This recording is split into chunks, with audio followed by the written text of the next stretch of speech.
What's going on, guys? Chandler's Legacy Farm here. Today I've got something pretty exciting to bring you guys. Uh, anytime your wife wants to drag you to a yard sale or a flea market, some guys are into these things, some guys are not. I kind of don't care either way. But my wife dragged me to a shitload of yard sales the other day. We get to this yard sale, and it's basically like set up. It's a yard sale, but a bunch of people came together in this one area to do the yard sale. So it wasn't like a family yard sale. It was just like a group yard sale, okay? And there was tons of people there just selling crap out of this guy's yard.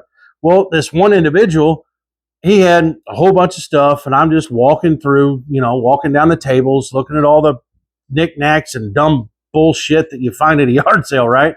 And I'm going down through there, and I get on the end of this table, and he has got a tote. I mean a tote. It's like this freaking big ass tote. And he has got fixed blade knives shoved down in that damn thing. I mean, it's full. It's loaded with knives. And almost all these knives were older knives that would have been popular back in the 80s, 90s, probably 90s. And so they're older blades, but they're not hurt. They've not even been used. They kind of smell funny because they've been stuck in this damn tote for no telling how many years. And some of the sheaths were kind of screwed up. Some of the sheaths were kind of dirty. But so, me being apeshit about fixed blades, I was in heaven in this tote. So I spent 30 minutes, me and my wife, digging through this tote. I come out with 5, 6, 7. I came out with 7 knives. And he wanted $30 a piece for whatever was in this. It didn't make a shit which knife you pulled out, and he wanted $30 a piece for them. So I found 7 knives, and I'm like, man, that's more money than I want to spend on knives today. So I, being a tight ass, so I said, how many can I get for $100? And he said 5. So therefore, I paid $20 a piece for these 5 knives, and I just here today to show you guys what I found at a yard sale / flea market, whatever you want to call it. What I brought home. So we'll go from smallest to largest, and I'll just go through these, and I'll show them to you. This is the Mora 2000. I do not, out of all the Mora knives I own, this was one that had eluded me. And my wife was the one that found this one in the box. She's like, look, it's a Mora. I was like, holy cow, I don't have that one. She's like, really? One Mora in the entire box, and it's the one that I didn't have. It's got a hole in the sheath for drainage purposes. Got a little flap of leather here that's just bolted onto the plastic. Sheath looks like tree bark. I don't know if you guys can see that, but it's pretty cool. This is more like a Mora Constable, sort of like the Mora Bushcraft Green, or they call it the Bushcraft Forest. But it's got a rubber over molded handle. Plastic with rubber over the plastic. But awesome little knife. Does not have a sharpened spine. But you can tell this thing is freaking brand new. $20. These are $32 on Amazon, guys. $32. This one will be in the Amazon affiliate link down below with one other knife, maybe 2. Well, 2 knives, 1 knife and a multi-tool. So anyway, that's what I got there. That's the smallest one, $20, guys. How can you go wrong? So probably will do a Firecraft with this one. Then the next one. This is a leather sheath, some sort of plastic handle scales, maybe G10, I don't know. But this is a Boker Magnum. It has got serrated edge. It's got a Tonto blade. Don't know what kind of steel it is. I don't think anyway. Let me look here. Yeah, 440 stainless. So this is Boker's. I think back in the day. Now I could be wrong. If I'm wrong, correct me in the comments. But I think Boker a long time ago had a Chinese line that was called the Boker Magnums, and these would run you like $20. So I paid for this what it would have probably costed new. But anyway, who knows how good it is. It's pretty damn sharp. Does have a glass breaker, skull crusher pommel on the back, lanyard hole. It's a good looking knife. It'll strike a fire steel. So there will be a Firecraft with this one. I'll go ahead and Firecraft this thing. Now right here, the scales do not match up. Right here at the top, right where my thumb's at, right between my finger and thumb. the scales does not match the blade, so it kind of protrudes out. And yeah, it's not real comfortable right there. It kind of catches your fingers, really.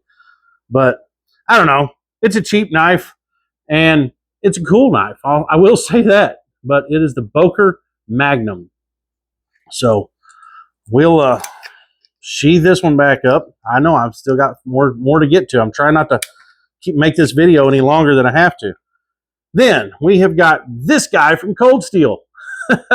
This thing is just dangerous all the way around, is what this is.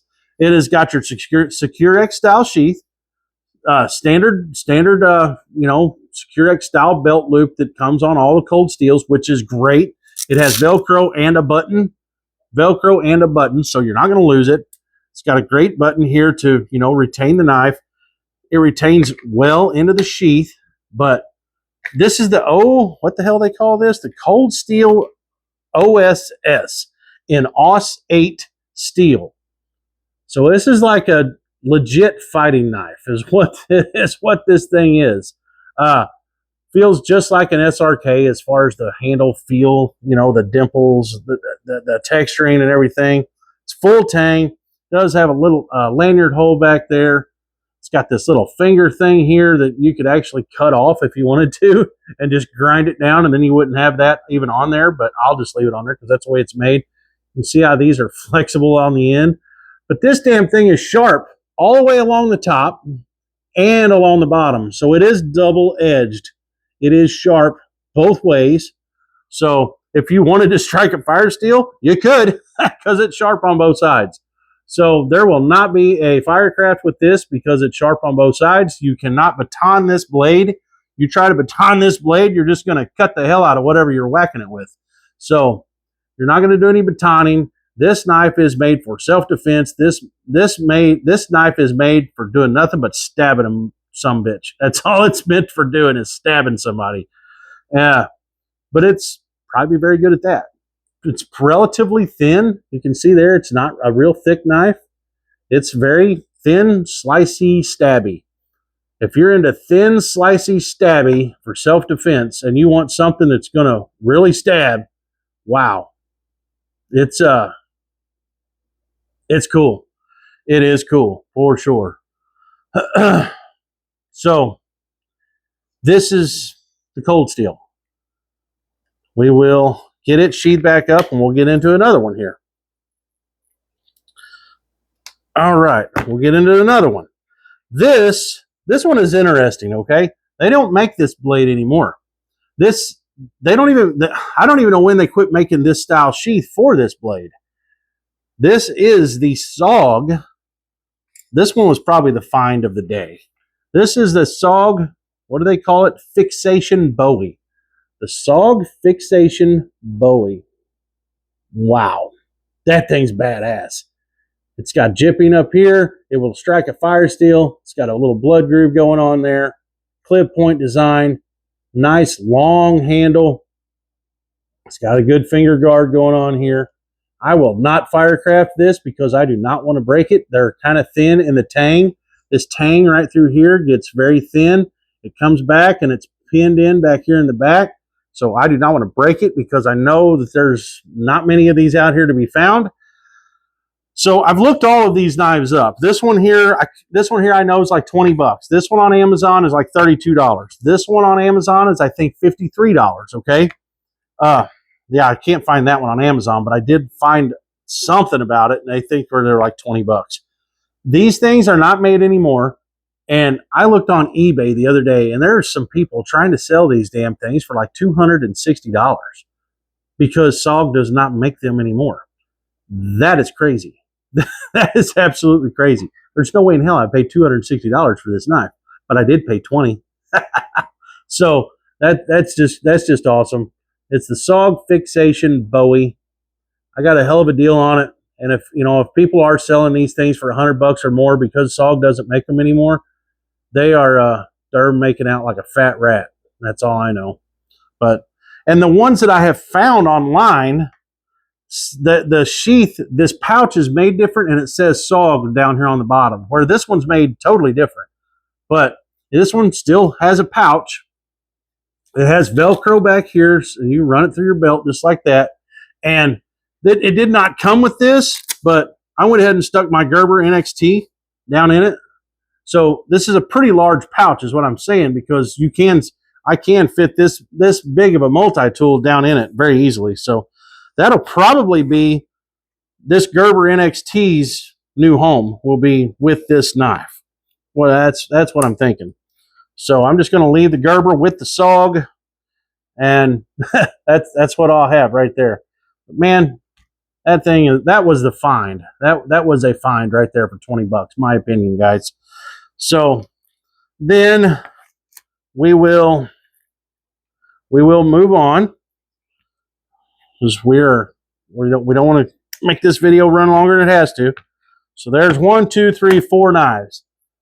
Here is the last one. The sheath looks kind of rough.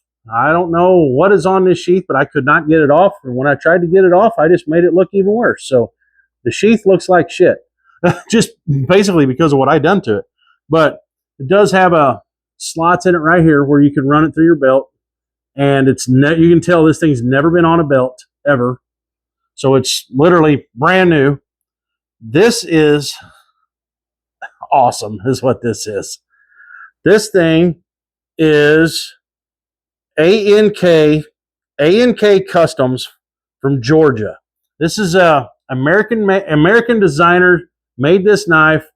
You can still buy ANK. I think that's what it was. What did I just say?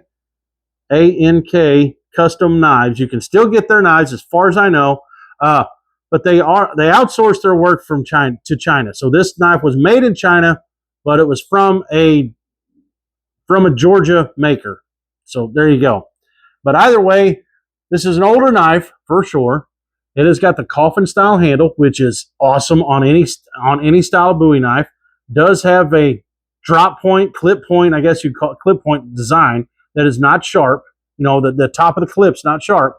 Full flat grind. Came very sharp. I mean, I don't know if anybody used this at all, but it is sharp. The back of the spine is sharp enough to probably strike a fire steel and scratch fat wood. I'm not going to do a Firecraft with this because I don't want to tear it up. This is older, and it's probably pretty well one of a kind that I'm not going to find anything like. I know, Condor. I think it's Condor. They make a Bowie that's similar to this with that same style coffin shape. See that shape? That coffin shape wooden handle. So I know Condor, you can get one similar to this from Condor. I do know that. But this is more of a one-of-a-kind type deal. And yeah, wipe it off a little bit here. It's very cool. That's all I can say, guys. It is a very awesome blade. The sheath is even pretty damn good. I mean, it's heavy-duty leather sheath. It's single-stitched. But I don't know what the hell it got on that sheath right there, but whatever it is, it's just on there, and it ain't coming off. So the more I messed with it, the more I screwed it up. So anyway, that's it. That is one awesome blade. Like I said, I had 2 more picked out, and I ended up throwing them back. One was a dagger, and I can't even remember what the other one was. So these were my favorite 5 that I found in the tote of, hell, probably 200 knives. It was shoved down in that damn tote. But anyway, that's what we got. Never underestimate flea markets and yard sales, because you just never know. You never know. I'll probably go to another 100 freaking yard sales before I find anything like this again. But you just never know. A lot of my axes that I've picked up, yard sale, flea markets, saws, flea market, hand saws, flea markets, yard sales. So you never know what you're going to find that people are just done with, don't want no more. And it's something that you can either add to your collection or take home and use. So anyway, guys, that's it. Chandler's Legacy Farm. If you like what I'm doing, don't forget to look for some of these on the Amazon affiliate links. We got the Mora that will be on there, and the Gerber multi-tool I'll throw down in there, the NXT, I think, yeah. And this cold steel. So there'll be 3 items in the Amazon affiliate links down below. But anyway, guys, this is it. Chandler's Legacy Farm. If you like what I'm doing, like, share, subscribe. We will see ya.